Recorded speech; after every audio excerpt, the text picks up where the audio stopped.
60 বছরের জীবনকে প্রাধান্য দিয়ে নষ্ট করছে অনন্ত জীবন। লা ইয়ামুতুনা ফিহা ওয়ালা ইয়াহইয়া। শোনো, জান্নাতে গেলেই মানুষ মরবে না এমনটা নয়, জাহান্নামেও মানুষ মরবে না। তুমি বুঝতে পারছো না এই পৃথিবী তোমার জন্য কত সুবর্ণ সুযোগ, এটা কত বড় অপরচুনিটি। তোমাকে যেটা বলছিলাম, সতর্ক হও বেতিবার মানুষ। রব বলছে লা তুলহিকুম আমওয়ালুকুম ওয়ালা আওলাদুকুম আন যিকরিল্লাহ। মানুষ, তোমরা যারা ঈমান এনেছো, যারা রবকে সাক্ষ্য দিয়েছো, তোমাদের রব তোমাদেরকে সতর্ক করছে, লা তুলহিকুম আমওয়ালুকুম ওয়ালা আওলাদুকুম আন যিকরিল্লাহ। তোমরা তোমাদের ছেলে সন্তান সন্ততি ধন সম্পদের মোহে পড়ে রবের স্মরণকে ভুলে যেও না। আচ্ছা, রব তোমাকে নিষেধ করেছে সন্তান সন্ততি আর অর্থ সম্পদের মোহে পড়ে, লোভে পড়ে, লালসায় পড়ে রবকে না ভুলতে। ধরে নাও তুমি রবকে ভুলে গেলে।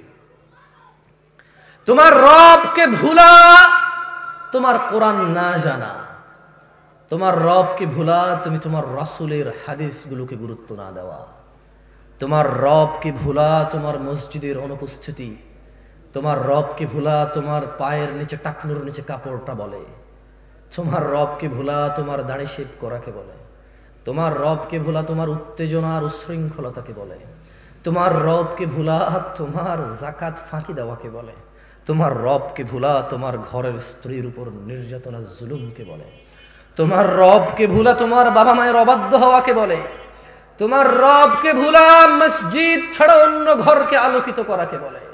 মোমবাতি আগরবাতি কত বাতি দিয়ে তুমি কত ঘর সাজাও, আল্লাহর ঘর মসজিদ ফজরে এভাবেই খালি পড়ে থাকে। তুমি মনে করেছো আল্লাহর ঘর সাপ্তাহিক একটা অনুষ্ঠান আর বাৎসরিক একটা মাহফিল, যেদিন কানায় কানায় মাগরিবে ভরে যাবে।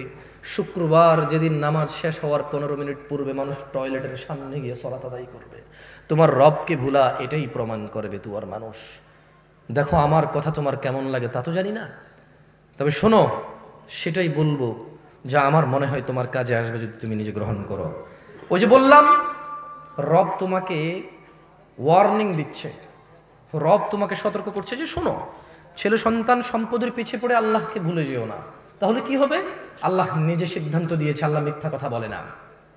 তোমরা যারা ঈমান এনেছো আকাশের প্রভুর প্রতি, তোমরা যারা ঈমান এনেছো জান্নাত জাহান্নামের মালিকের প্রতি, তোমরা যারা ঈমান এনেছো বিচার দিবসের একচ্ছত্র মালিকানার প্রতি, তোমরা যারা ঈমান এনেছো মানুষের জীবন মৃত্যুর স্রষ্টার প্রতি, তোমাদেরকে বলছি, তোমার রব বলছে ফাউলাইকা হুমুল খাসিরুন। তোমরা যারা সন্তান সন্ততির মোহে পড়ে, ধন সম্পদের মোহে পড়ে রবকে ভুলো, আল্লাহ বলছে ফাউলাইকা হুমুল খাসিরুন, তোমরা সবাই হবা ক্ষতিগ্রস্ত। জি, তাহলে জামশেদ ভাই, পুরো পৃথিবীর মানুষ যদি আল্লাহ বিরোধী হয়ে যায়, সবাই ক্ষতিগ্রস্ত হবে। এই পুরো পৃথিবী তো দূরের কথা, পৃথিবী আর পৃথিবীতে যা আছে তা আল্লাহর কাছে মাছির দানার সমান না। কি মূল্য আছে আল্লাহর কাছে? আরে পৃথিবী তো দূরের কথা, 7 আসমানকে আল্লাহ কিয়ামতে ডান হাতের মধ্যে ভাঁজ করে রাখবে, এই হচ্ছে আল্লাহ। তুমি বুঝুনি মনে হয়, তুমি মনে করো তোমরা মনে হয় 50 জন মিলে দাঁড়াবে আর আল্লাহকে বলবে ইয়া আল্লাহ, ইয়া আল্লাহ, আমরা 50 জন দাঁড়িয়েছি, তুমি কি 50 জনকে করবে না? শোনো বেতুয়ার মানুষ, তুমি নানা অপরাধে অপরাধী, আমিও। তোমার গ্রাম আমার গ্রাম, তোমার অঞ্চল আমার অঞ্চল, তোমার ভাই আমার ভাই, তোমার বাবা আমার বাবা, তোমার মা আমার মা, কেউ মুক্ত নয়, আমরা কেউ মুক্ত নই অপরাধ থেকে। তবে শোনো, একটা অপরাধ থেকে তোমাকে সতর্ক করে যাই। বেতুয়ার মানুষ, হাজার অপরাধ রবের কাছে অপরাধ, একটা অপরাধকে রব ভিন্নভাবে দেখে। লক্ষ কোটি মিলিয়ন বিলিয়ন অপরাধকে রব অপরাধ বলেছে, ক্ষমা যোগ্য বলেছে, বলেছে রবের ইচ্ছা, রবের মর্জি। রব এটা ওনার ইচ্ছা, উনি বলছে যে আমার ব্যাপার, মন চাইলে ক্ষমা করে দেব, মন চাইলে শাস্তি দিয়ে ক্ষমা করব। কিন্তু একটা অপরাধের কথা রব বলেছে না, ক্ষমা হবে না, ইম্পসিবল। পুরো পৃথিবীর মানুষ যদি গিয়ে দাঁড়ায়, ক্ষমা হবে না। রব তার কথা থেকে কখনো সরবে না, কারণ এই পৃথিবীর কোনো শক্তি নেই যে রবকে তার কথা থেকে সরাতে পারে। তোমরা কি শুনতে চাও অপরাধটা কি? এবার একটু আমাকে বলো তো, কি সেই অপরাধ যা হত্যার চাইতে জঘন্য, জানার চাইতে জঘন্য, মদের চাইতে জঘন্য, গীবতের চাইতে জঘন্য, এই পৃথিবীতে আদম আলাইহিস সালাম থেকে কিয়ামত অবধি যত মানুষ যত অপরাধ করবে সব অপরাধ থেকে এটা জঘন্য। কি অপরাধ বলো? এই অপরাধ সম্পর্কে জানা উচিত নাকি অনুচিত? বললেই তো তুমি রাগ করো, মনে করো ফিতনা করি। শোনো, তোমার ভ্রুক্ষেপ করা উচিত। তোমার রব পুরো কোরআনুল কারীমে ওনার দয়া সম্পর্কে কত কিছু বলেছে, হাদিসে ওনার দয়া সম্পর্কে কত কিছু বলেছে, কিন্তু ওই একই কোরআনে তিনি বলেছেন যে তিনি ক্ষমা করবেন না যে ওনার সাথে শিরিক করে। এই অপরাধটা তো তোমার জানা উচিত। তোমার মজা লাগবে না আমার ওয়াজ, শোনো আমি তোমাকে বলি, গুরুত্ব দিয়ে শোনো, কাজে আসতে পারে হয়তো। দেখো না আমার উপদেশ তোমার কাজে আসে কিনা, দেখো। তোমাকে বলি শোনো, একটা উদাহরণ দিই তোমাকে। তুমি মনে করবা যে জামশেদ ভাই এটা তো কোনো ওপেন কনফারেন্স না যে বিভিন্ন ধর্মীয় মানুষ আসবে আর আপনি শিরিক সম্পর্কে বলবেন। আমরা সবাই মুসলিম, লা ইলাহা ইল্লাল্লাহ বলি, ওয়া আন্না মুহাম্মাদ আবদুহু ওয়া রাসূলুহু বলি। এখানে শিরিক কিভাবে আমরা মুসলিমরা করি? তবে শোনো, আমিও এমনটা মনে করতাম। হঠাৎ করে সূরা ইউসুফের 106 নম্বর আয়াত পড়ার পরে আমার ধারণা বদলে গেল। বলো, তুমি যা বলবে, তোমার ধারণা, তোমার বলা এটা সঠিক নাকি রব যা বলবে তা সঠিক? শোনো বেতুয়ার মানুষ, রাগ করি না, আগামীকালকে কোরআনটা খুলে দেখো। রব বলছে যে ওয়ামা ইউমিনু আকসারুহুম বিল্লাহ ইল্লা ওয়া হুম মুশরিকুন। এই যে মানুষগুলো, পৃথিবীর এই মানুষগুলো যারা ঈমান আনছে, কিছু মানুষ, অধিকাংশ 50 ভাগের উপরে মানুষ রবের প্রতি ঈমানও আনছে কিন্তু সঙ্গে সঙ্গে শিরিক করে। তাহলে তোমার ঈমান আনার পরে কি কাজকে রব শিরক বলে গণ্য করে? বলো বলো কি সেই অপরাধ যার ব্যাপারে রব মুহাম্মদ সাল্লাল্লাহু আলাইহি ওয়াসাল্লামকে পর্যন্ত ধমক দিয়েছে? তুমি তো বলবে শেষ নবীর উম্মত যা খুশি করবা, কিন্তু রব তো এরকম বলে না।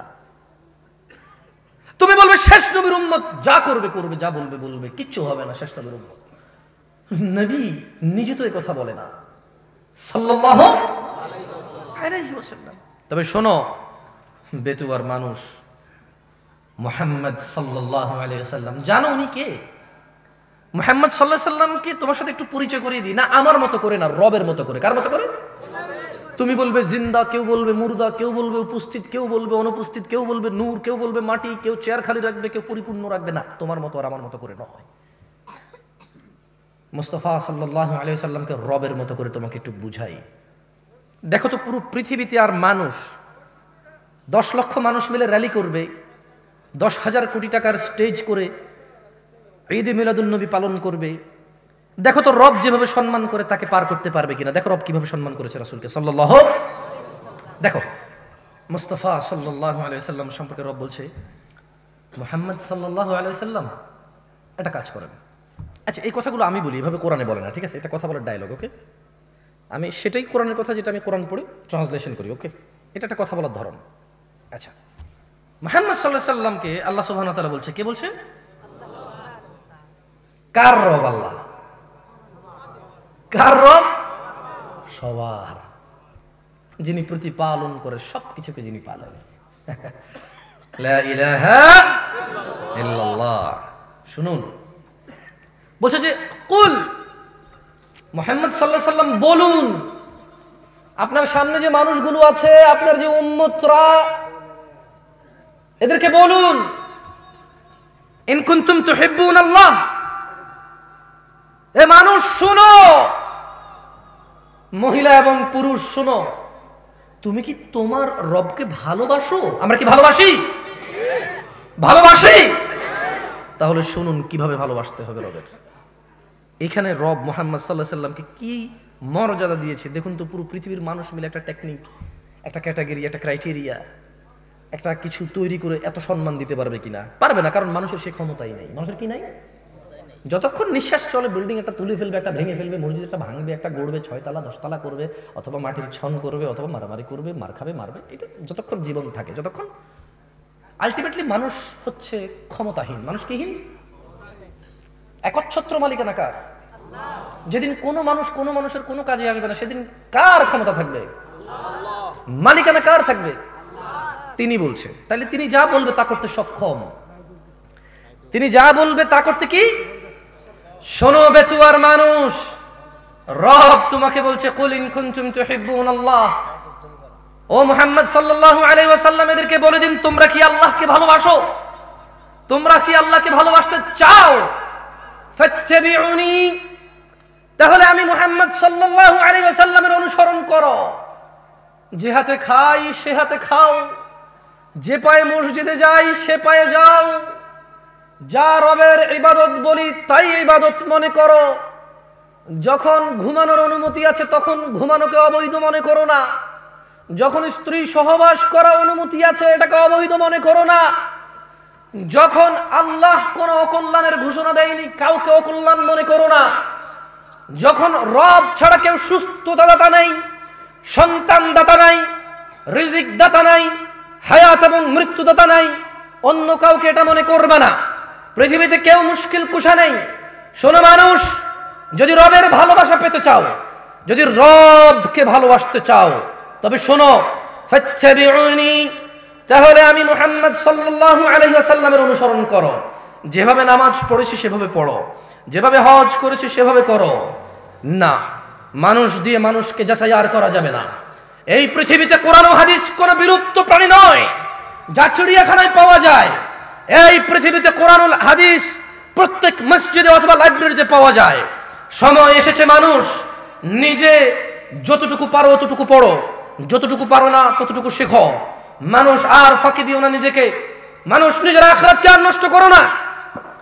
তুমি সুসংবাদ নাও, আল্লাহ তোমাকে ভালোবাসবে যদি তুমি মুহাম্মদ সাল্লাল্লাহু আলাইহি ওয়াসাল্লামের অনুসরণ করো। তিনি বলছেন ইউহিব্বুকুমুল্লাহ, আল্লাহ নিজে তোমাদেরকে ভালোবাসবে। একটা মেয়ের ভালোবাসা পেতে সুদ, ঘুষ, হুন্ডা, মোবাইল, চশমা, বাবা মায়ের অবাধ্য, কত কি। একটা প্রভাবশালী মানুষের কাছের মানুষ হওয়ার জন্য কত কিছু স্যাক্রিফাইস করো, কত সমস্যা গোপন রাখো। না না, কোনো সমস্যা নেই, ঠিক আছে, না না আমার কোনো অসুবিধা নেই, আমি আছি। অথচ তোমার বাবা অসুস্থ, তুমি চাও না ওনাকে ভুল বোঝাতে। মানুষ তোমাকে কে ভালোবাসবে? কি করলে বলো তো? তোমরা ওয়াজ শোনো, বোঝো না কি? মাইকের সমস্যা? আমার কথা কি স্পষ্ট শোনা যায়? কোনো অসুবিধা হয়? আচ্ছা, আল্লাহ ভালোবাসবে কি করলে? অনুসরণ করলে। বলো তো তুমি 20টা সুন্নতের নাম বলা লাগবে না, কাজ বলো যেটা মানে এটা করা সুন্নাহ। যেমন ডান হাতে খাওয়া সুন্নাহ, ডান পায়ে মসজিদে প্রবেশ করা সুন্নাহ, বাম পায়ে টয়লেটে প্রবেশ করা সুন্নাহ, দাড়ি রাখা সুন্নাহ, টাকনুর উপরে প্যান্ট কাপড় পরা সুন্নাহ এবং ওয়াজিব। অনেক বড় গুনাহ, সুন্নাহ, ঠিক আছে। এভাবে ধরো তুমি বলতে পারো যে কাউকে দেখে মুচকি হাসা সুন্নাহ, রাসূল সাল্লাল্লাহু আলাইহি ওয়াসাল্লাম বলেছে সাদাকা, সালাম দেওয়া সুন্নাহ। এভাবে তুমি কয়টা সুন্নতের ব্যাপার জানো? মানে রাসূলকে অনুসরণ, এগুলোই সুন্নাহ। তুমি যদি এটা করো আল্লাহ তোমাকে ভালোবাসবে। সুবহানাল্লাহ, বেতোয়ার মানুষ। যাই হোক, শোনো, নামাজ কলমা তো ছেড়ে দিয়েছো, এর কারণ এটা নয় যে তুমি বেনামাজি। তোমার নামাজ কলমা ছাড়ার কারণ ভিন্ন। তুমি মনে করো আর কি তোমার মন চায় না, তুমি পারো না, তাই তুমি নামাজ পড়ো না। আসলে তোমার তাওহীদে সমস্যা। কোথায় সমস্যা? মানে আল্লাহ কে? আল্লাহ। তিনি যে তোমার হিসাব নিতে সক্ষম এবং তিনি যে তোমার হিসেব নিবে, তুমি এটা পরিপূর্ণভাবে বিশ্বাস করো না, তাহলে তো তুমি নামাজ পড়তে। তুমি মনে করো আর কি তুমি নামাজ পড়ছো না, তুমি গাফেল। এই জন্য তোমাকে বলেছি আল্লাহকে ভয় করতে হবে। ফর এক্সাম্পল, আল্লাহ নামাজ ফরজ করেছে। কে নামাজ ফরজ করেছে? আল্লাহ। মুয়াজ্জিন আযান দেয়, তুমি নামাজ পড়ো না। তুমি মনে করো তোমার দান সাদাকা তোমাকে উদ্ধার করবে। তোমাকে ভুল শিখিয়েছে। আমি মানুষ, ছোট হতে পারি। শোনো, জোর জবরদস্তি করে কিছু কথা আমাকে শুনিয়েও দিতে পারো, এখান থেকে নামিয়েও দিতে পারো। বলছি না তোমরা নামাবা, বাট এটা পারো। তবে মনে রাখবে, কথা যেটা বলেছিলাম উল্টাতে পারবে না। কেন পারবে না জানো? কারণ এই কথা উল্টানোর জন্য তোমাকে কথা থাকতে হবে। মনে রাখবে, তোমার দান সাদাকা যা আছে এর হিসেবেই হবে না। তুমি কি মনে করো হিন্দু লোককে আল্লাহ প্রশ্ন করবে কিয়ামতে, এ হিন্দু, এতগুলা বুতকে পূজা করছিস, ঠিক আছে বল নামাজ কেন পড়িসনি? ও তো মুশরিক। বুঝুনি মনে হয়? একটা স্কুল, এখানে আমি পড়ি না, আমার কি পরীক্ষা হবে? বুঝাইতে পারিনি মনে হয়। তো যে মুশরিক, তার নামাজ রোজা হজ যাকাতের হিসাব কিসের হিসাব? সে তো অলরেডি এমন অপরাধী যা ক্ষমাযোগ্য নয়, যা কি নয়, ক্ষমাযোগ্য নয়। একজন বেনামাজি মানুষ, সে মনে করে নামাজ না পড়া শুধু নামাজ না পড়া, অথচ আল্লাহর নবী, যে একটু আগে বললাম, আল্লাহ বলেছে যদি তোমরা আল্লাহর ভালোবাসা পেতে চাও তাহলে রাসূলের অনুসরণ করো। রাসূল বলছে যে নিশ্চয়ই কাফের এবং মুশরিকের মধ্যে আর আমাদের মধ্যে পার্থক্য হচ্ছে নামাজ। তুমি তো গুরুত্ব, তুমি মনে করো নামাজ না পড়া। ওই যে তুমি খুঁজে পাও না মুসলমান কিভাবে শিরিক করে, এই যে নামাজ না ছাড়লে শিরিক হয়। দেখো আমি অনুবাদক, এখানে যারা বুখারী পড়ায়, মুসলিম পড়ায়, তিরমিজি পড়ায়, হাদিসে তারা পেয়েছে না। হানাফি, শাফি, মালিকি, হাম্বলি, তিরমিজি, আবু দাউদ নাম দিয়ে তুমি পরিবর্তন করতে করো না। মানুষ শোনো, ইন্নাল্লাহ লা ইয়াগফির, আল্লাহ ক্ষমা করবে না যে আল্লাহর সাথে শরীক করে। ওয়াগফিরু মা দুনা যালিকা লিমান ইয়াশা। তোমাকে একটা প্রশ্ন করে দেখো তো, বের করো এই কথার মধ্যে কোনো অপরাধকে নিয়ে আসা যায় কিনা। আল্লাহ বলছে যে ওয়াগফির, আর আল্লাহ ক্ষমা করে দেবে, মা দুনা যালিকা লিমান ইয়াশা, যা খুশি আল্লাহ ক্ষমা করে দেবে, যা খুশি। এবার বলো শিরিক ছাড়া আর একটা অপরাধ বলো যে অপরাধ আল্লাহ বলছে ক্ষমা করবে না আল্লাহ ইচ্ছা করলে, বলো। নাই, কি নাই। আল্লাহ বলছে ওয়াগফিরু মা দুনা যালিকা লিমান ইয়াশা, যা খুশি, যাকে খুশি। তবে আল্লাহর ইচ্ছা আমি আর তুমি তো জানি না যে ক্ষমা করে দেবে, তাই ভয় পেতে হবে কাকে? মানুষ শুনো, সময় থাকতে রবের দিকে ফিরে আসো। ইয়া আইয়ুহাল্লাযীনা আমানু ইত্তাকিল্লাহা হাক্কা তুকাতিহ, হে তোমরা যারা ঈমান এনেছো আল্লাহকে ভয় করো যেভাবে ভয় করা উচিত, যেভাবে ভয় করা উচিত। শোনো, বিশ্বাস করো তোমার সালাত ছাড়া তুমি মুসলমান নও। তুমি মনে করো নতুন শুনেছো, এটা 1450 বছর আগের কথা, তুমি কখনো ভেবেই দেখোনি, খুঁজেই দেখোনি। এতে তো কথার দোষ নেই, যারা লিপিবদ্ধ করেছে তাদের দোষ নেই। তুমি দেখোনি, আমি দেখিনি, নিজ নিশ্চয় সম্পদার নিজের জীবনের মানে পৃথিবীর প্রাধান্যের কারণে আমরা দেখিনি। এতে তো লেখকের দোষ নাই, লিপিবদ্ধকারের দোষ নেই। মানুষ ইত্তাকিল্লাহা হাক্কা তুকাতিহ, ভয় করো আল্লাহকে যেভাবে ভয় করা উচিত। কিভাবে তোমার সাহস হয়? মুয়াজ্জিন বলে হাইয়া আলাস সালাহ, নামাজের দিকে আসো। মুয়াজ্জিন কেন বলে? কারণ আল্লাহ বলেছে ইয়া আইয়ুহাল্লাযীনা আমানু আকিমিস সালাহ, হে তোমরা যারা ঈমান এনেছো নামাজ প্রতিষ্ঠিত করো। এবার মুয়াজ্জিন বলে হাইয়া আলাস সালাহ, কিভাবে তোমার বুকে এত সাহস হয়? ইত্তাকিল্লাহ ইয়া নাস, ইয়া মুসলিম, ইয়া মুমিন, ইত্তাকিল্লাহা হাক্কা তুকাতিহ, আল্লাহকে ভয় করো যেভাবে ভয় করা উচিত। তোমার হৃদয় কিভাবে এত সাহস পায়? রব তোমাকে সালাতে ডাকে, রব বলে যে সিজদা করো, তুমি এভাবে দাঁড়িয়ে থাকো সিগারেট হাতে নিয়ে, অথবা কোনো ক্যারামের বুটে, অথবা তোমার ড্রাইভিং সিটে, কোনো গেমসে, স্ত্রীর সাথে কথোপকথনে, টেলিভিশনের পর্দায়, অথবা কাজকর্মে, অথবা ড্রাইভিং এ। কিভাবে তুমি রবের সাথে তুমি এই অন্যায় করো? তোমার সাহস কিভাবে হয়?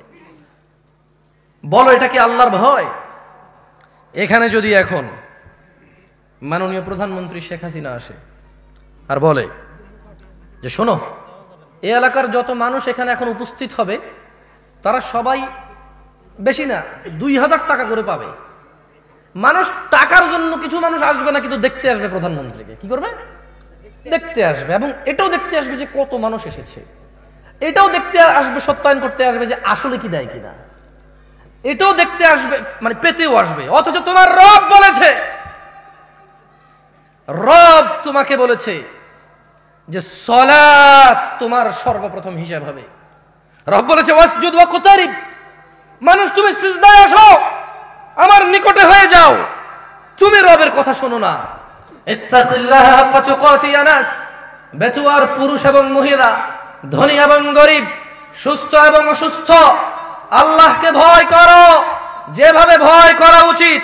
ওয়ালা তামুতুন্না ইল্লা ওয়া আনতুম মুসলিমুন, আর তোমরা মৃত্যুবরণ করো না মুসলিম হওয়া ছাড়া। বেতুয়ার মানুষ, তোমার রব তোমাকে সতর্ক করছে।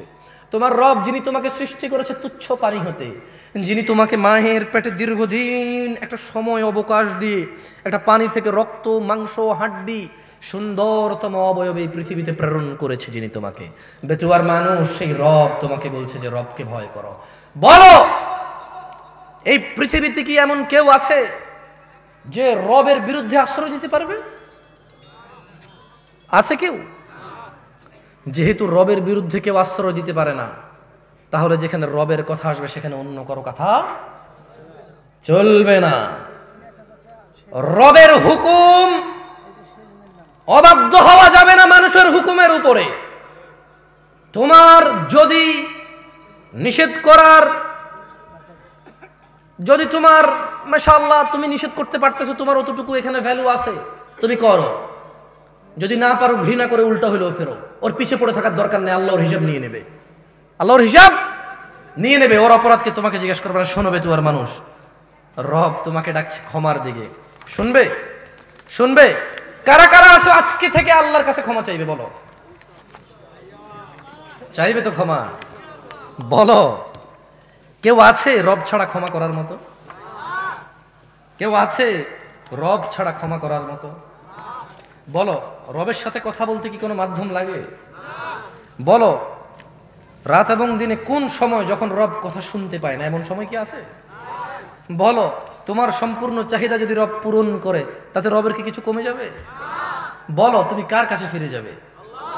কে তোমার হিসাব রাখবে? রব যদি চায় তোমাকে ক্ষমা করতে পারে কিনা? কাকে ভালোবাসবে? কার কথা মানবে? ফাত্তাকুল্লাহা মাস্তাতা'তুম ইয়া নাস। মানুষ, আল্লাহকে ভয় করো যতটুকু তোমাকে আল্লাহ সাধ্য দিয়েছে, সাধ্যর ভিতরে থেকে। আমি তো এটাই বলি, তোমরা ভুল বুঝো।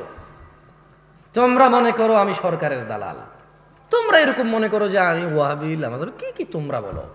সত্যি বলতে আমি সৌদি আরবে বড় হয়েছি, এদেশে আসার আগে নামও শুনিনি এগুলার। আল্লাহ সাক্ষী, আমি নামও শুনিনি। ও আল্লাহ, আমি নামই শুনি। আমি মুয়াজ্জিন ছিলাম ছোটবেলা থেকে ওই দেশে, কাউকে বলা হয়নি এই কথা আমার। আমি এখানে এসে শুনেছি। তো বলো, আমি যেটা জানি না ওটা করবো কিভাবে? বলো। তুমি মনে করতে পারো আমার কথা এমনটা মনে হয় না? আর এখানে মদ হালাল করে দিয়েছে কেউ, তুমি বলো আমি কি করতে পারি? জায়গায় আমি কি করতে পারি? আমি আল্লাহর কাছে ইস্তেগফার করতে পারি এবং নিজেকে, আল্লাহ হারাম করেছে আমি তো যাবো না, আমার ছেলে সন্তান যাবে না, দাওয়াত দেবো। আর আমি আল্লাহর কাছে দোয়া করবো, ইয়া আল্লাহ আমাদের জন্য ভালো কাউকে পাঠান যে আমাদের উপরে, আমাদের জন্য অ্যাটলিস্ট গুনাহটাকে কঠিন করবে।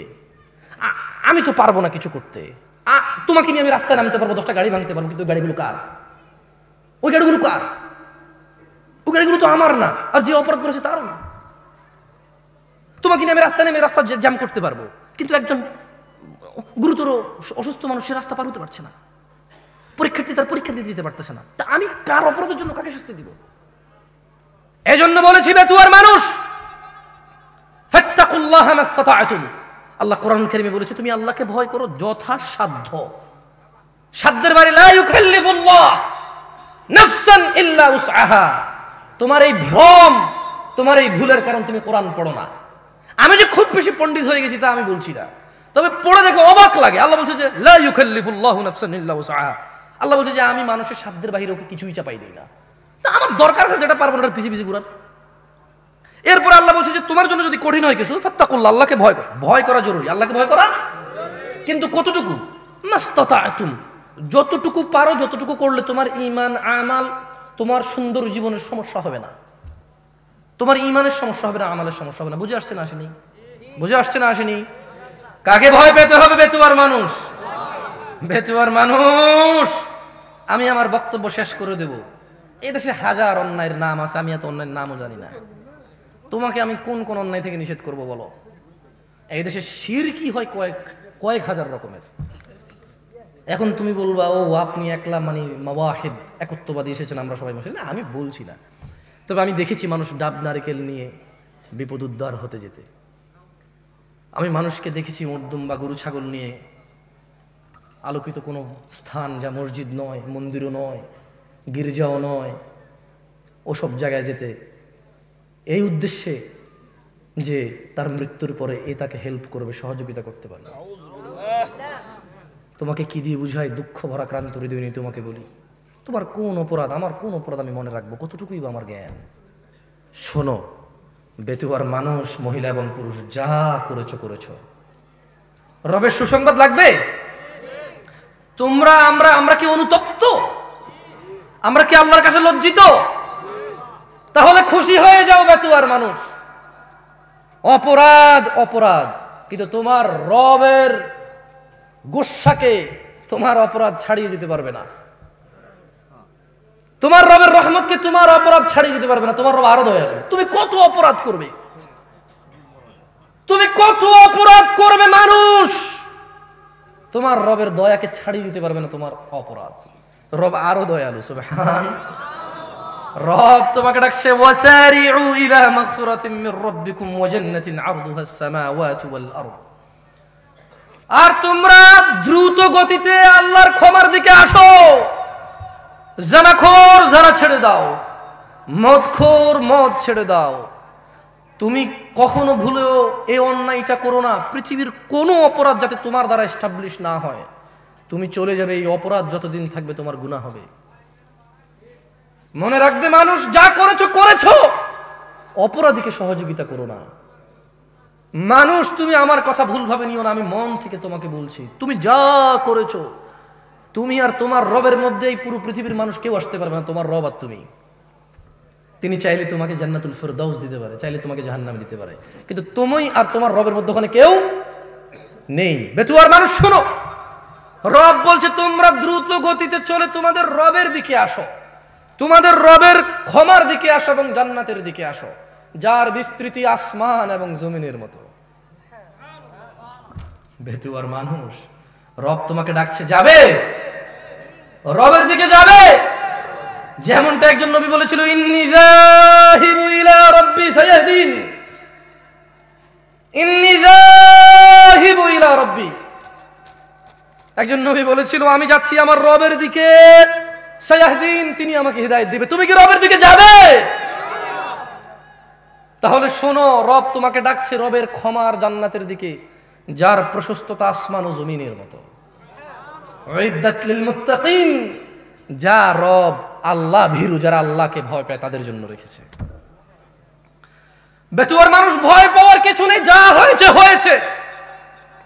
2022 ফেব্রুয়ারি 19 রাতে 10টার মতো বাজে, এখান থেকে ক্ষমা চাও। তোমার অপরাধ যাই হোক, তোমার রব অক্ষম নন তোমাকে ক্ষমা করতে, তোমার রব কঠোর নয়। তিনি বলছেন, কুল ইয়া ইবাদিয়াল্লাযীনা আসরাফু আলা আনফুসিহিম লা তাকনাতু মির রাহমাতিল্লাহ। মুহাম্মদ সাল্লাল্লাহু আলাইহি সাল্লাম বলুন, হে আমার বান্দাগণ, তোমরা যারা নিজেদের উপর জুলুম করেছো, বিদেশে গিয়ে নষ্টামি করেছো, দেশে নষ্টামি করেছো, ক্ষমতা, টাকা পয়সা, আবির্ভাব অথবা নিম্ন শ্রেণীর লুকিয়ে, মানে যার যেভাবে যতটুকু সুযোগ আছে অন্যায় করার করেছো। এবার এটা হতে পারে যে কোনো ক্যাটাগরির মানুষ, সবাই কিন্তু অপরাধের সুযোগ পায়। এমন নয় যে ক্ষমতা হলেই অপরাধ করে, অধিকাংশ মানুষ তো ক্ষমতার বাইরেই অপরাধ করে। ক্ষমতায় কয়জন মানুষ থাকে? আপনাকে কর্তৃত্ব করে কয়জনে? আপনি নিজেই তো অপরাধী। ইয়াবা আপনি ঢুকান, মদ আপনার চাহিদা, জেনা পতিতালয় আপনার চাহিদা, ঘুষ আপনার চাহিদা। আপনার এখন ট্রেনের টিকিট লাগবে, আপনার মামা আছে, সালাম আলাইকুম, খালাস আপনার টিকিট, এখন আপনার টিকিট লাগবে। আপনি তো অথচ বৃদ্ধ মহিলা দাঁড়িয়ে আছে লাইনে, আপনার মামারে ফোন দিয়ে আপনি টিকিট নিয়ে নিয়েছেন, এতে ক্ষমতা কি করবে? তো আপনি নিজেই অপরাধ করেছেন। আল্লাহ আমাদেরকে ক্ষমা করুন। বুঝাতে পারছি না, পারেনি হালকা করে? শোনো বেচুয়ার মানুষ, রব বলছে, হে মানুষ, তোমরা যারা নিজেদের উপর জুলুম করেছো, তোমরা হতাশ হয়ো না রবের দয়া থেকে। ইন্নাল্লাহা ইয়াগফিরুয যুনুব, আল্লাহ ক্ষমা করে দেবে তোমাদের অপরাধ। কয়টা অপরাধ? জামিআ, যত অপরাধ আছে। তবু কি ক্ষমা চাইবে না মানুষ? তবু কি মুয়াজ্জিনের ডাকে সাড়া দিবে না? তবু কি দাড়ি কাটার আগে চিন্তা করবে না? তবু কি তোমার প্যান্ট পাজামা পরার আগে কোথায় পড়ে আছে সেটা দেখবে না? তবু কি মানুষ মানুষের উপরে জুলুম অত্যাচার করা থেকে বিরত হবে না? তবু কি পিতামাতার অবাধ্য হওয়া থেকে বিরত হবে না? তবু কি আল্লাহ দ্রোহিতায় মেতে ওঠা থেকে বিরত হবে না? তবু কি ধন সম্পদ এগুলোকেই প্রাধান্য দিয়ে যাবে? তোমার রব বলছে, ইন্নাল্লাহা ইয়াগফিরুয যুনুব, ক্ষমা চাও। কারা কারা আগামীকাল পর্যন্ত বাঁচবে? হাত তোলেন তো। আমি বাঁচবো কিনা আমি জানি না, আমি তুললাম না। কারা কারা আগামীকাল পর্যন্ত বাঁচবেন? তারা তারা হাত তোলেন তো। একজনও নাই। কি কয় আল্লাহ, আমি ভাবছি কেউ না কেউ তো থাকবে হয়তো, মানে তার কাছে একটা প্ল্যান আছে। 2030-র মধ্যে কোম্পানিটা এস্টাবলিশ হবে, বিয়েটা করব, বিদেশ যাব, ঘরটা হবে, রাস্তা হবে, অমুকের মেয়েকে প্রস্তাব দিলে রাজি হবে, অপেক্ষা করো, মানে একটা প্ল্যান আছে না। প্ল্যান করা হারাম কিছু না, করতেই পারে মানুষ আল্লাহর উপর ভরসা করে, বৈধতা আছে। কিন্তু তুমি রবের এত দয়া থেকে বঞ্চিত হতে চাচ্ছ? মানুষ শুনো, আল্লাহকে ভয় করো। তিনি কে জানো? তিনি হচ্ছে ইয়াউমা তাকুনুস সামাউ কালমুহুল ওয়া তাকুনুল জিবালু কালআহিন ওয়া লা ইয়াসআলু হামীমুন হামীমা। যেদিন আকাশ হবে গলিত ধাতুর মতো, পাহাড় সমূহ হবে বিক্ষুব্ধ পতঙ্গের মতো, ওয়া লা ইয়াসআলু হামীমুন হামীমা। যেদিন কোন অন্তরঙ্গ বন্ধুর খোঁজ খবর নেবে না। ইউবাসসিরুনাহুম ইয়াওয়াদ্দুল মুজরিম, সেদিন তুমি দেখবে অপরাধীকে, লাউ ইফতাদি মিন আযাবি ইয়াউমিযিন বিবানিন, মানুষ আল্লাহকে মুক্তিপণ হিসেবে দিতে চাইবে তার ছেলে মেয়েকে। ভয় করো সেই দিনকে মানুষ। ওয়া সাহিবাতিহি ওয়া আখি, যেদিন আকাশ গলিত ধাতুর মতো হবে, যেদিন বন্ধুর খোঁজ নেবে না, পাহাড় হবে ধুলিত পশমের মতো, সেদিন মানুষ আল্লাহকে বলবে, আল্লাহ এই আমার ছেলে সন্তানকে নিয়ে নেন, আমাকে মুক্ত করে দেন। বলবো সাহিবাতিহি ওয়া বানি, বউকে নেন, ছেলে মেয়েকে নেন, আমাকে ছাড়েন ইয়া আল্লাহ। দেখা যাচ্ছে আগুন, আকাশ গলিত ধাতু, আকাশটা গলে যাচ্ছে। হ্যাঁ, ইযা সামাউন ফাতারাত, আকাশটা ফেটে যাচ্ছে। ইযা শামসু কুওয়ারাত, বুঝেননি কথা? এতক্ষণ সুন্দর সুন্দর কথা বলেছি রবের ভালোবাসা দিয়ে। শুনুন, রব ভালোবাসার জন্য ডেকেছে। আপনি যদি রবের ডাকে সাড়া না দেন, আপনি ছাড়া পাবেন না। কারণ রব আপনার পিছনে আপনাকে বলেছে, আর আপনি যখন এটা শোনেননি, আপনি রবের দ্রোহিতা করেছেন, আর এটা রব সহ্য করবে না। তাই তিনি বলছে, শোনো, ওয়াসাহিবাতিহি ওয়া বানি, মানুষ তার স্ত্রী, ওয়াসাহিবাতিহি ওয়া আখি, তার স্ত্রী আর তার ভাইকে দিবে আল্লাহকে মুক্তিপণ হিসেবে। ওয়া ফাসিলাতিহি আল্লাতী তুই, বলবে ইয়া আল্লাহ আমার পুরো খানদান আমাকে আশ্রয় দিত যখন আমি কোনো অপরাধ করতাম, পুরো খানদানকে নিয়ে জাহান্নামে ফালান, আমাকে ছাড়েন। বেতুয়ার মানুষ, মহিলা এবং পুরুষ, ভয় করো সেই রবকে যিনি এত ক্ষমতাবান। খুযুহু ফাগুল্লু, যিনি বলবে এদেরকে নিয়ে যাও, সুম্মাল জাহিমা সাল্লু, এদেরকে শিকড় দিয়ে বেরি পরিয়ে দাও। যিনি এত ক্ষমতাবান, যার সামনে আপনি অপরাধী হয়ে গেলে এটাও বলবেন, ওয়ামান ফিল আরদি জামিআন সুম্মা ইউনজি, বলবেন ইয়া আল্লাহ দুনিয়া আর দুনিয়াতে যা আছে এ সব কিছু নিয়ে যান, আমাকে মুক্ত করেন। জানেন রব কি বলবে? যে দয়ালু রবের কথা বলেছি, যিনি ডেকেছেন আপনাকে কোরআনের মাধ্যমে, যিনি বলেছেন ওয়াসারিউ ইলা মাগফিরাহ, তোমরা দ্রুত গতিতে ক্ষমার দিকে আসো, যিনি বলেছেন কুল ইয়া ইবাদিয়াল্লাযীনা আসরাফু আলা আনফুসিহিম লা তাকনাতু মির রাহমাতিল্লাহ, আপনাকে তিনি একটা সময় দিয়ে অবকাশ দিয়েছেন, যিনি আপনাকে বলেছেন যে তোমরা নিজেদের উপরে জুলুম করে ফেলেছো, অন্যায় অপরাধে লিপ্ত হয়ে গেছো, ওকে লা তাকনাতু মির রাহমাতিল্লাহ, রবের দয়া থেকে তোমরা নিরাশ হয়ো না। তিনি বলবেন খাল্লা, এত কিছু এত ক্ষমার দিকে ডাকার পরে যখন রবের দিকে যাবেন না, রব বলবে খাল্লা, আপনি মরে গেছেন আর রবের সামনে গেছেন অপরাধ নিয়ে, তিনি বলবে খাল্লা, না কখনো নয়। ইন্নাহা লাভা, এটা লেলিহান আগুন, নাযাআতান লিশাওয়া, এটা মানুষের মাথার চামড়া খসে দেবে। তাদউ মান আদবারা ওয়া তাওয়াল্লা, এই জাহান্নাম ডাকবে প্রত্যেক ওই ব্যক্তিকে যে আল্লাহর দিকে দাওয়াত পেয়েও আল্লাহর দিকে ধাবিত হয়নি। এই ওয়াজ মাহফিল তো শখে শখে শোনেন, আমি তো যাইতে চাই না। চেয়ারম্যান সাহেব ওয়াদুদ সাহেবকে, আব্দুল ওয়াদুদ সাহেবকে জিজ্ঞেস করিয়েন, কয়েকজনকে হয়তো তিনি রেফারেন্স করে আমাকে আমি দাওয়াত করতে চাই, আমি ওয়াজ করতে চাই না এদেশে। মন কিছু করবেন না, আপনাদের একটু বদনামি করে ফেলি। আমি এই দেশে যখন এসেছি, আমি এদেশ বলছি, আপনি আবার ভাবেন না যে আমি অন্য দেশকে ভালো বলি। আমি এই দেশের ছেলে, আমি এই দেশ নিয়ে কথা বলবো। আমার অন্যকে কি করলো আমার নন অফ মাই কনসার্ন। আমি খুব ভালো তা বলছি না, তবে খুব দুঃখ পেয়েছি, কেমন ওয়াজের আয়োজকরাই নামাজ পড়ে না। মানে এই লোক যে আল্লাহ, এখন বলবেন যে জামশেদ ভাই নামাজ না পড়লে কি আমি আল্লাহকে ভয় পাই না? আরে আল্লাহ বলছে তুমি মুশরিক, আমার জিগাও কে? আল্লাহর জিগাও তুমি আল্লাহর ভয় পাও কিনা? আল্লাহ কি বলে দেখো, আল্লাহর ব্যাপার তোমার ব্যাপার আল্লাহ স্পষ্ট বলে দিয়েছে। আর আমি কি করতে পারি? আমি তো পড়তে পারি, আমি তো তোমাকে কাফের বলছি না, আমি তো তোমাকে মুশরিক বলছি না, আমার এই অধিকার নাই। কিন্তু আল্লাহ বলেছে, আল্লাহ নবী বলেছে যে যারা নামাজ আদায় করে না তাদের মধ্যে, মানে মুশরিক কাফের মধ্যে আর মুহাম্মদীদের মধ্যে, মুসলমান মুমিনের মধ্যে পার্থক্য হচ্ছে, মধ্যখানের দেওয়াল হচ্ছে নামাজ। এই দেওয়ালের এই সাইডে এগুলো কাফের মুশরিক যেগুলো নামাজ পড়ে না, দেওয়ালের এই সাইডে এগুলো মুসলিম যারা নামাজ পড়ে। বুঝে আসছে না আসেনি? রাগ হচ্ছে না আমার উপরে? আর কত কিস্সা কাহিনী শুনে জীবন পার করবেন।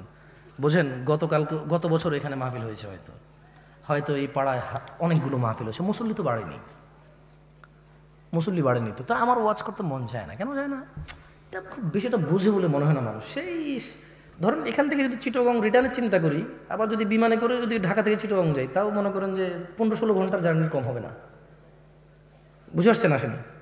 তো আজকে আমি সকাল 10টার দিকে বের হয়েছি, এখন রাতের 10টা, মানে 12 ঘন্টা অলরেডি হয়ে গেছে। তার মানে 24 ঘন্টার মতো হয়ে যাবে। আমি কালকে ছাড়া তো ফ্লাইটও পাবো না ঢাকা থেকে। দ্যাটস মিন একটা প্রোগ্রামকে কেন্দ্র করে I have spended my whole 2 days for what? আমার কাছে কেন জানি মনে হয় যে এই দেশে ওয়াজ করা এটা যদি টাকা পয়সার একটা কাজ কারবার না হইতো, আমার মনে হয় না মানুষ আল্লাহকে এত ভালোবাসে 2 দিন বউ, পোলামাইয়া, যুবক, সুন্দরী বউ রাইঘা ওয়াজে আসবে 1 ঘন্টা কথা বলার জন্য, না কেউ থাকতে পারে। তবে আমি ইদানিং ওয়াজ করে আমার এরকম ফিল হচ্ছে যে কেমন হয় যদি টাকা পয়সা না দেয়। মানে আমি হুজুর না, আমি দায়ী না, দায়ী কে? আমি না, আপনাদেরকে দাওয়াত দেবো। তো এটা তো এরকম হওয়া উচিত। এই বেতুয়ার মানুষ একটা মাহফিলের প্রোগ্রাম করেন, কিছু মানুষকে ডাকেন, কিছু নসিহত করে। কিন্তু পক্ষান্তরে কি হচ্ছে, মানুষ 50,000 70,000 টাকা দিয়েও হুজুর পাচ্ছে না, পাচ্ছে না 3 বছরও পাচ্ছে না। এরপর আবার 50-70,000 টাকা নিয়ে ঠিক মাগরিবের সময় বলছে যে না আসবো না, সরি আমাকে আরেক জায়গায় 90,000 দিয়েছে। কি এরকম হয় না? তো এটা কি কল্যাণ আছে? আপনি আজকে এখানে মাহফিল শুনলেন, একজন হাফেজ এবং কারি কথা বলেছে মাগরিবের পরে, রাসেল সাহেব, আমি যদিও ওনার টাইটেলটা পুরো মনে নেই, সম্মানী মানুষ, আপনারা যেভাবে ওনাকে শ্রদ্ধা করেছেন, সম্মান করেছেন, আল্লাহ ওনার শ্রদ্ধা অনুযায়ী ওনাকে দ্বীনের পথে রাখার চেষ্টা তৌফিক দান করুন। তিনি যাতে আপনাদের সামনে যতটা মানে সম্মানিত, আল্লাহ যাতে ওনাকে ততটাই ভালোবাসে, তিনি সেই পথে পরিচালিত হন, বা আপনারা যারা এখানে আছেন মান্যগণ্য লোকজন, আল্লাহ আমাকেও আল্লাহর ভালোবাসার পাত্রের অন্তর্ভুক্ত করুন, আমিন। কিন্তু আমি যেটা বলছিলাম আপনাদেরকে, সেটা হচ্ছে মানে এখানে মাহফিল শুনলেন আপনি, আল্লাহ বলছে যে তাদউ মান আদবারা ওয়া তাওয়াল্লা, জাহান্নাম ডাকবে ওই মানুষকে যে সত্য কথা শুনেছে কিন্তু এটাকে পরোয়া করেনি। এটা শুনেছে, বাস শুনেছে। আপনি দেখেন আপনাকে আমি দাড়ি রাখতে বলি, আমার এটা বলা উচিত না আমার মনে হয়, কারণ যে লোক শিরিক করে ওর কিসের দাড়ি, কিসের সলা? এখানে আল্লাহ স্পষ্ট ভাষায় বলছে যে ইন্নাল্লাহা লা ইয়াগফিরু, আল্লাহ ক্ষমা করবে না আইয়ুশরাকা বিহি, একজন লোকের দাড়ি কি, সলাত কি, যাকাত কি, হজ কি, সে যদি আল্লাহর সাথে শিরিক করে। তো এই জন্য আমার মাথা কাজ করতেছিল না যে কিভাবে ওয়াজ মাহফিল করা। এখানে ওয়াজ করলে আপনাকে বলতে হবে আল্লাহর নবী গো, এভাবে করলে আপনার ভালো লাগে। 3 ঘন্টা বসে ও একটা হুজুরে আনছে, কোন টাইমে যে 3 ঘন্টা চলে গেছে বুঝতে পারিনি। যদি এরকম হয় আপনার মাহফিলের আয়োজন, মনে রাখবেন অনেক টাকা পয়সা খরচ করে এই যে প্যান্ডেলে খরচ দিতে হবে, তা কিন্তু মসজিদের সম্পদ, মাদ্রাসার সম্পদ, আমাকেও দিবে কিছু না কিছু হয়তো, তা কিন্তু এই মসজিদ মাদ্রাসারই সম্পদ।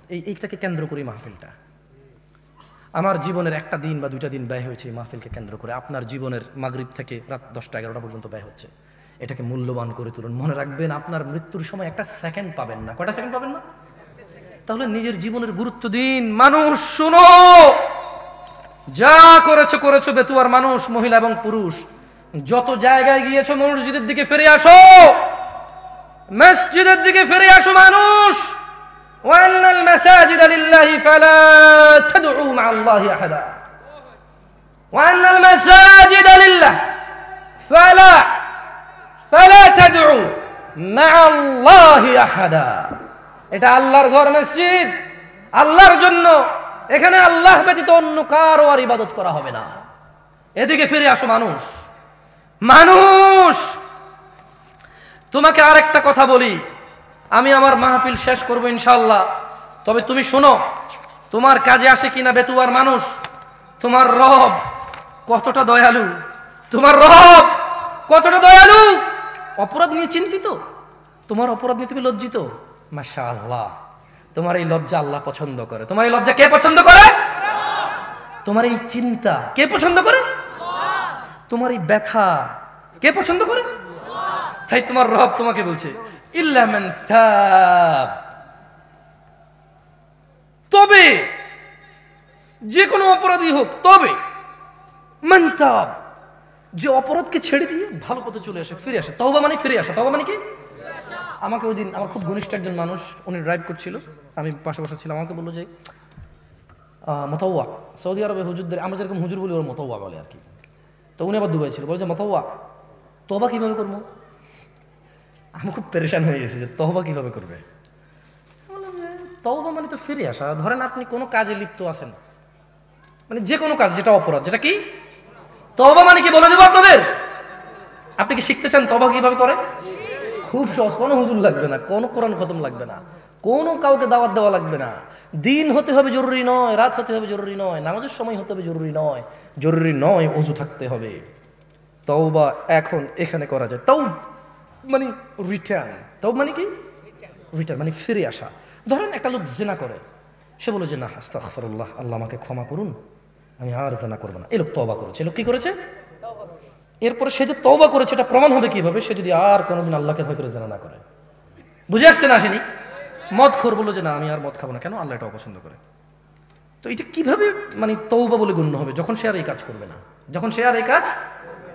তো শোনো, তোমার রব তোমাকে বলছে ইল্লা মান তাব, তবে যে তওবা করে, ওয়া আমানা ওয়া আমিলা সলিহা, অপরাধ থেকে ফিরে এসে ভালো কাজ কর্ম করে, ফাউলাইকা ইউবাদদিলুল্লাহ, ইয়া আল্লাহ লা ইলাহা ইল্লা আনতা, লা ইলাহা ইল্লাল্লাহ। দেখেন কি রব পেয়েছেন। বেদুয়ার মহিলার পুরুষ, কোরআনটা পড়ো, দেখো কি পেয়েছো। কার থেকে দূরে? মা গররাকা বিরাব্বিকাল কারীম ইয়া নাস, কিসে তোমার এত দয়ালু রব থেকে তোমাকে দূরে রেখেছে? কি তোমার রবের দয়া দেখবে? বলছেন যে ফাউলাইকা ইউবাদদিলুল্লাহু সাইয়্যাতিহিম হাসানাত, বলছেন যে আল্লাহ তোমার অপরাধকে নেকিতে পরিবর্তন করে দেবে। তোমার জিনা এটা নাকি নেকি হয়ে যাবে, তোমার মদ এটা নাকি নেকি হয়ে যাবে, তোমার অন্যায় অপরাধ এটা নাকি সওয়াব হয়ে যাবে। তোমাকে একটা উদাহরণ দেই। আসলে মাশাআল্লাহ এখানে বেশ পয়সাওয়ালা মানুষজনের আড্ডা, এখানে ঠিক আছে টাকা পয়সার উদাহরণ দিলে। ধরে নেন রাসেল সাহেবের কাছে টাকার অভাব নাই মোটামুটি, তো আমাকে উনি খুব পছন্দ করবেন বলেছে যে এই পথে যদি তুমি চলো জামশেদ, আমি তোমাকে খুব ভালোবাসবো, আমার খুব পছন্দ এই পথে চলা।